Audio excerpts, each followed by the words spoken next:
चाहिँ नयाँ होला जस्तो छ है, नयाँ सरकार आएको छ, त्यही फरकमा के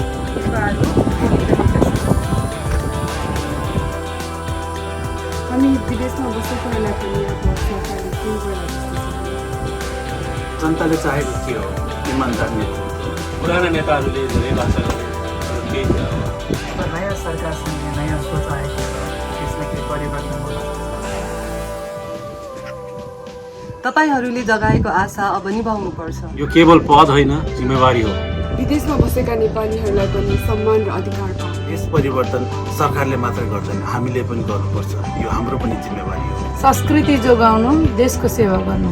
अब समय बदलिनुपर्छ, कोही बाध्यताले देश छोड्नु नपर्छ। अब हामी फर्किँदैछौँ ज्ञान लिएर, शक्ति लिएर।